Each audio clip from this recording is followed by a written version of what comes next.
native. He attended St. Aug and Nicholls State, later served as head coach at O'Perry Walker. Took them to the state championship game, which Tony can relate to, against those guys from River Ridge, where he just spent a little time, I understand. So, still trying to beat him, I think. Somebody else did last Friday night. And he's in his 5th year at LSU as running backs coach and recruiting coordinator, and of course previously served as assistant coach at Southern Miss, Ole Miss, and Tennessee. LSU, of course, will play Notre Dame in the Music City Bowl in Nashville coming up the weekend after Christmas. Daytime game, 2 p.m. Should be fun in Nashville. Please give a warm quarterback club welcome to Coach Frank Wilson of LSU. Frank?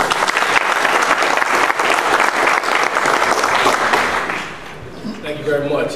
First of all, super excited to be back home.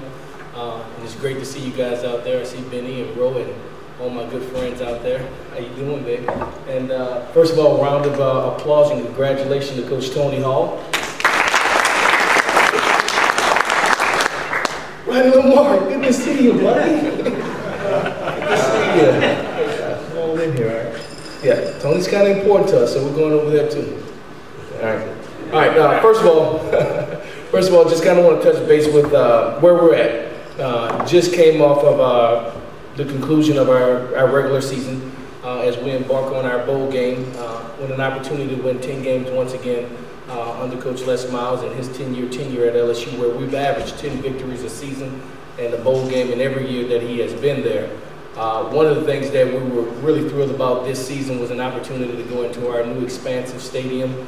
Those of you guys who had an opportunity to come out there were able to see 103,000 now that we see in Tiger Stadium, new luxury suites, as well as new locker room and all the amenities that comes with a fine facility that we have. So we're very fortunate to have that, which allows us to recruit well. We have something to recruit to because we cut no corners in the things that we're doing, and we owe it to our alumni base and Tiger Athletic Foundation and all the people who give back to allow us to do those things and compete with the top universities in the country. So we're super excited about that. I don't know if you guys were able to see the paper this morning, kind of depict and talked about our new nutrition center training table, if you would allow, that we'll break ground on this weekend, a multi-million-dollar building that'll allow our football team to come in and have the meals per day, as well as doing unofficial visit and official visit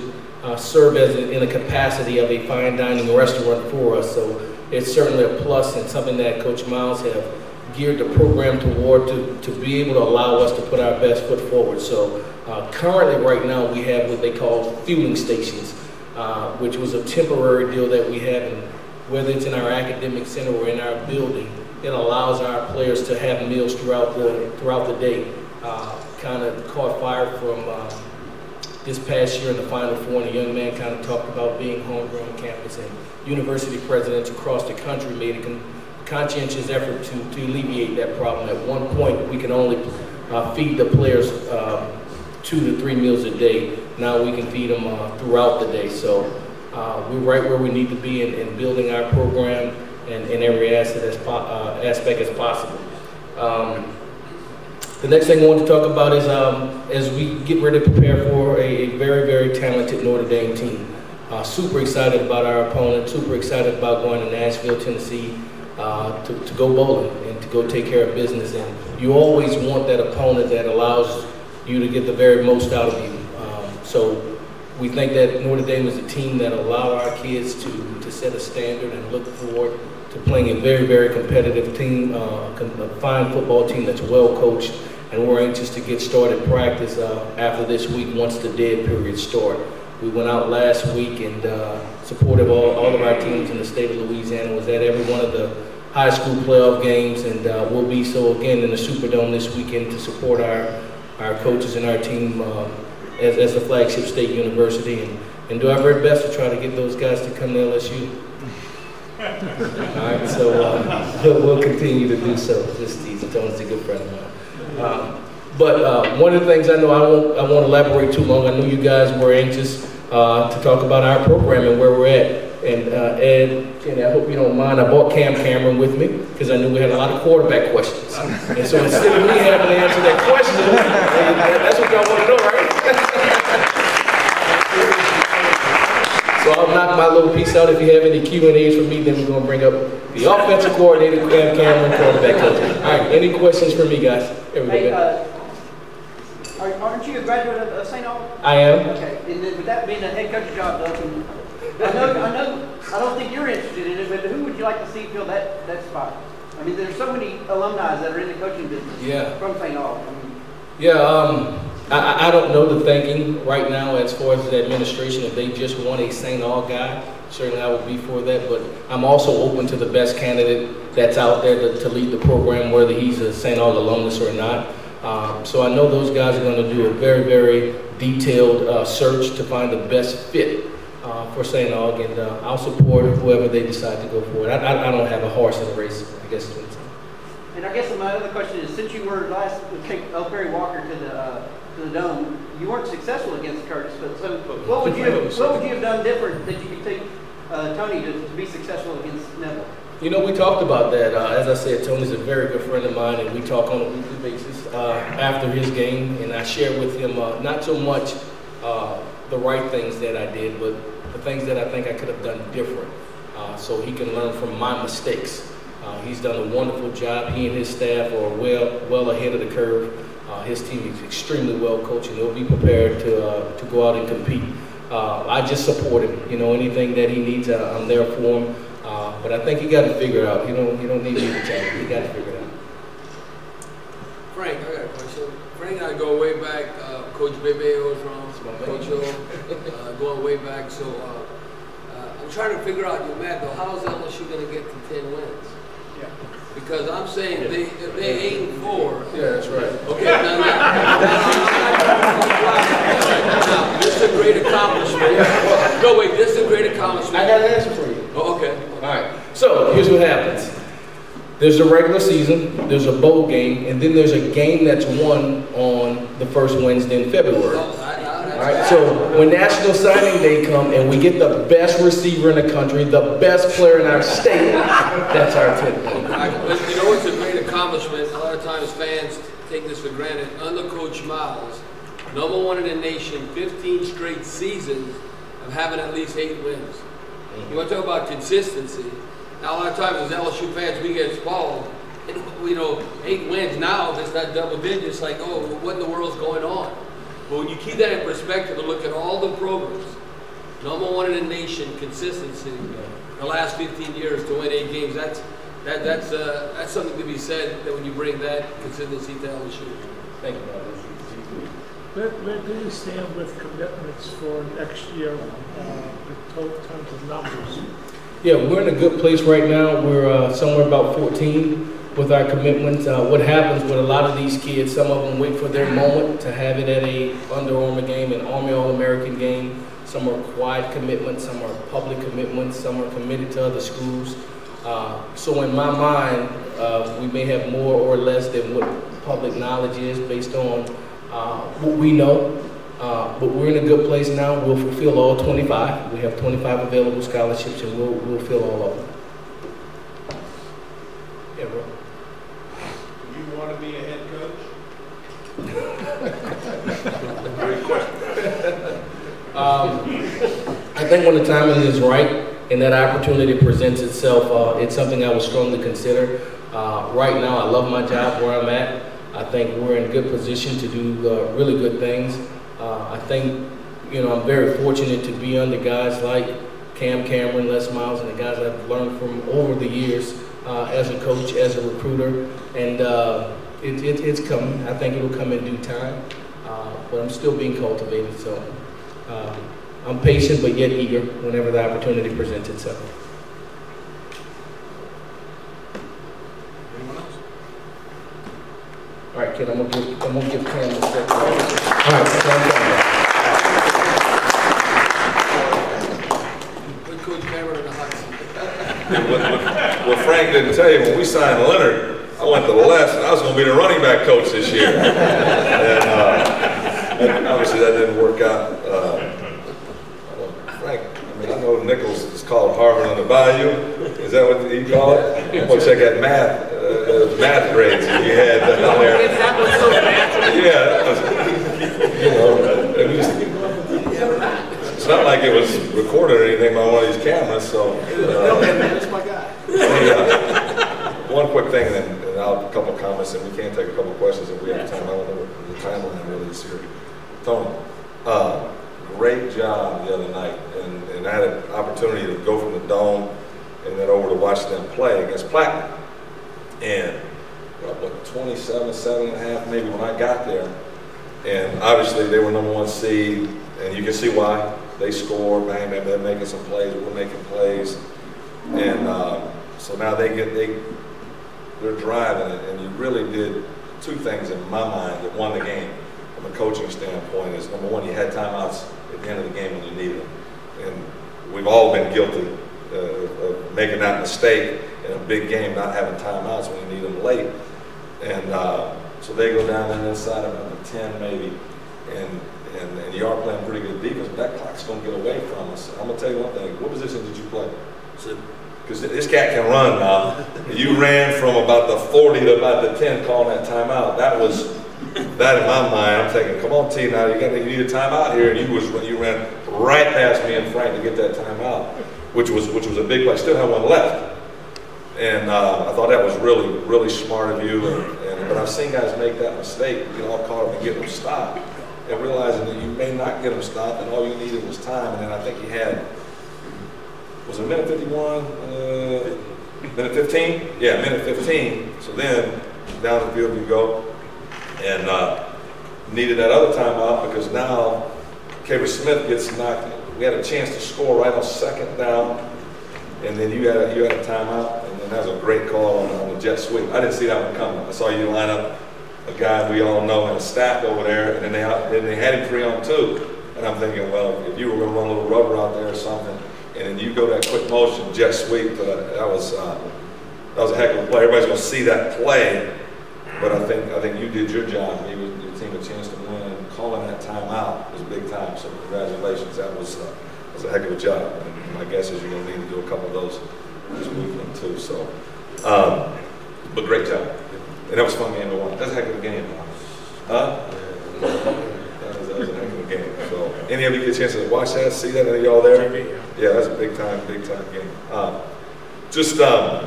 We're excited about the bowl, as Frank said. I'm excited about kind of coming off the A&M game. Where we're headed offensively. I think we were trying to establish an identity there throughout the course of the season. I think after a loss early on, we just said, hey, let's regroup here a little bit. Let's put Leonard back there. Let's wear him out and give him 20 plus a game, establish an identity. I think we did that. I thought it allowed us to regroup, get our young receivers' feet up underneath them a little bit, take some pressure off our quarterbacks a little bit. But ultimately, we all know that approach usually doesn't last and it eventually costs.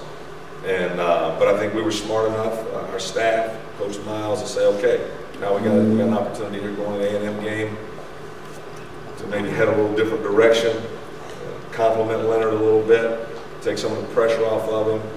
And I thought, as a staff and as a team, I thought our guys did an outstanding job in the A&M game. And it really, they had 100 plus over there, didn't they, Frank? I mean, it wasn't an easy place for a young offense to go in and play. It was loud, but I was proud of our guys.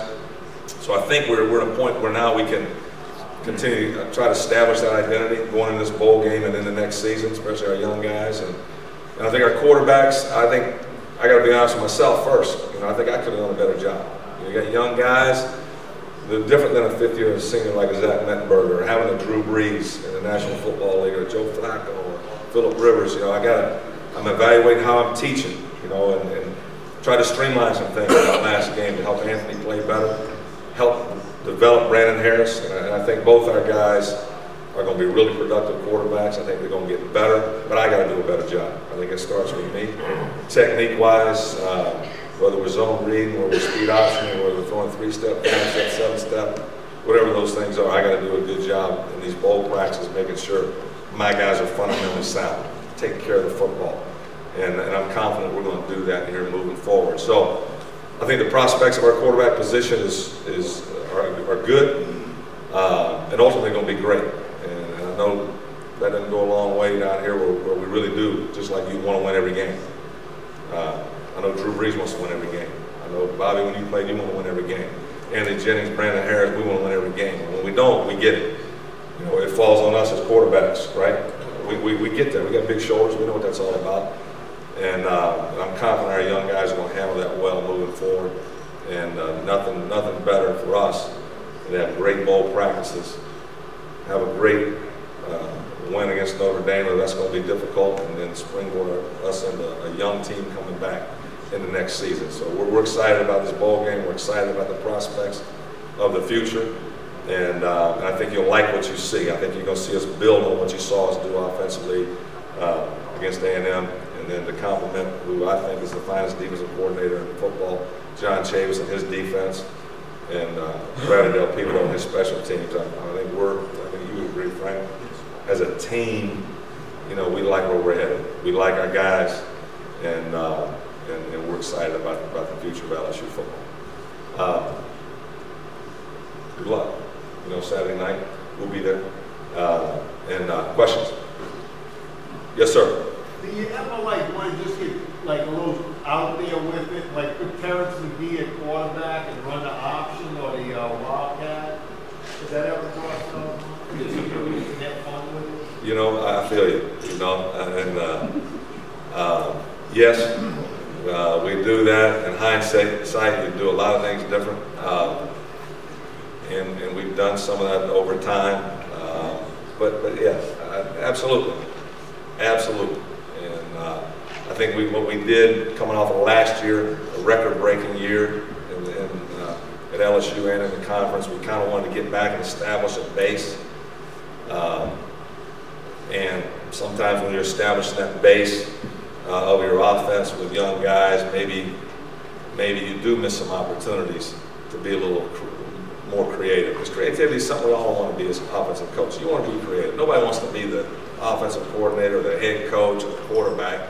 Their offense is like watching paint dry. I mean, I understand. But at the same time, when you're trying to establish a foundation with young players, I think sometimes you got to be smart enough as a coach early on to do that. And then, like I say, maybe if you saw a glimpse of that with what we did with Traven and some things in the A&M game, then you'll see us build from here. Yes, sir. What young offensive linemen do you have coming up next year to replace? I know we're going to lose at least 2 or 3. Well, Will Clapp is one that we're really excited about from Brother Martin here in New Orleans, and Garrett Brumfield from U-High in Baton Rouge. Posic's still young to a degree. We're excited about him coming back. Gerald Hawkins. You know, it's funny. We talk about a redshirt junior now as a veteran player. The guy's got 2 years of eligibility, but really he's still a young player too. Obviously, this recruiting class is critical, but those are a couple that come to mind, and it's interesting to see. You know, Vidal Alexander still has eligibility left. We feel good about where he progressed throughout the season. Like our offensive line is headed to this recruiting class, I think Frank, as you all know, Frank's the best in the business, not just as a recruiting coordinator. I kind of find that humorous.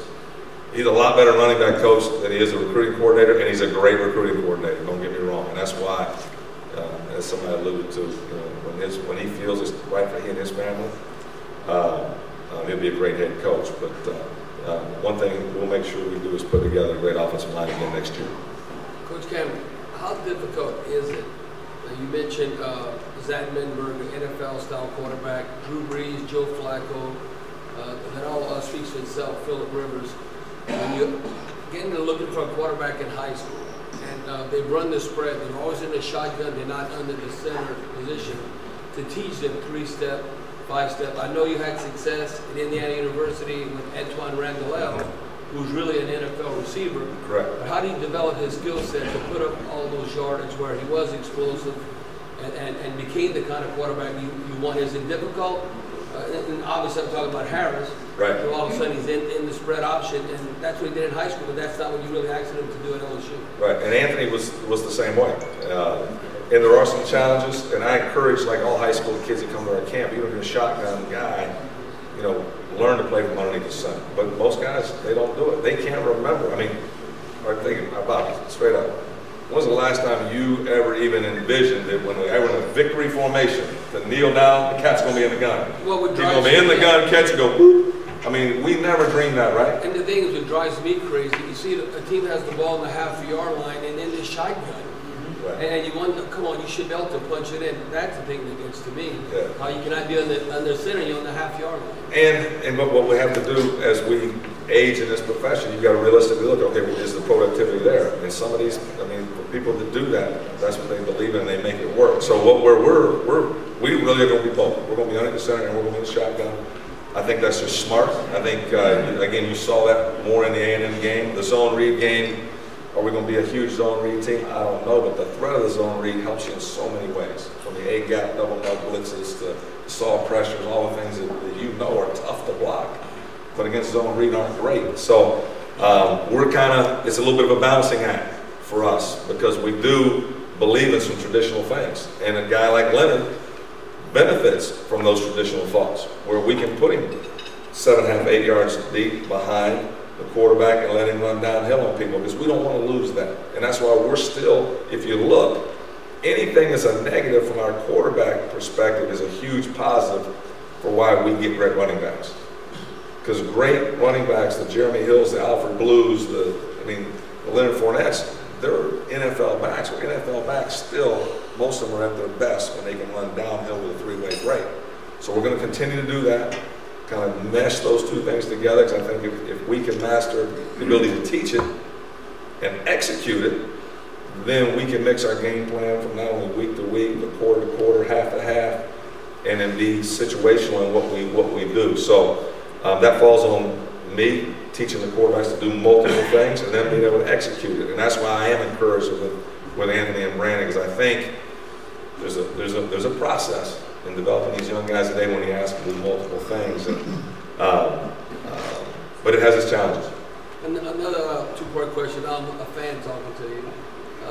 How do you feel as a play caller? Do you feel that you're running the offense, or is it by committee, or do you feel ever handcuffed of what you're trying to do? And they ask me all the time. I said, whenever I see Coach Cameron, I ask him. And I know you've developed tight ends in the past, where the tight end's a big part of the offense. So we get all these great tight ends, but they never catch a pass. So, correct. Number one, it's a team effort, and it always has been. You know, wherever I've been the coordinator, head coach, offensively, it's a team proposition. Everybody on our staff has input. Coach Miles has input. He and I have coached together. We've worked over the years together. I think we work together well. I'll give you a perfect example. The call against Ole Miss. That's Les Miles' call. I mean, Les made it. It was a great call, and it was he kind of phrased it as a suggestion, but it was a great thought. And I think great head coaches understand how to work with a play calling coordinator throughout the course of the game, because you're still trying to win the game. You know, not just have an explosive offensive day. There's a little bit of a knack that goes. I mean, I want to be explosive on offense too, but I want to win. I want to win the game, and sometimes you got to take your offensive ego and put it aside so you can win the football game. But Frank is, I'm in the booth. Everybody says, "Why aren't you on the field?" Why? I have a guy that I trust more than any guy I've ever worked with on the sideline, because I've always in the NFL. I was always on the sideline, but Frank is kind of my mouthpiece down on the field. So it's a total staff effort. But in critical situations, headsets really go pretty quiet at every level, because that's what you're charged with. At some point in time, as the coordinator, you got to make that call, and you got to know what's best for your quarterback, what's best for your offense. I've got a pretty good filter system. I like a lot. Noise doesn't affect me. I can hear from 2 or 3 guys, and I got to be able to filter in my brain, okay, what do I feel is the best call? Or I get a suggestion from Frank, God, that's a great call, but I wouldn't call it now. But now I can set up his call. So you got to know kind of how to set up a guy's suggestion, or sometimes you really don't have a great thought. Hey, fellas, give me some help here. You know, you can't be afraid as a coordinator to ask for some help. You know, hey, give me some help here. Anybody got a good thought? Boom, oh, that's the one I needed. Bang, got it. Okay, and now you're back rolling. So it's nothing that's cut and dry. I've been doing it long enough to know that the best thing, 5 or 6 minds are better than one. But at times I know I got to make that call, and that's how we do it. And we'll continue to do that as we again kind of re-evolve offensively and kind of get back to where I know everybody wants us to be. Anyone else? Time for one more quick one. Ronnie. Good. You're welcome. I know the SEC has 2 divisions, I think. Correct. Is there any time at all you can raise I should have known that was a loaded question, and I fell for it, right?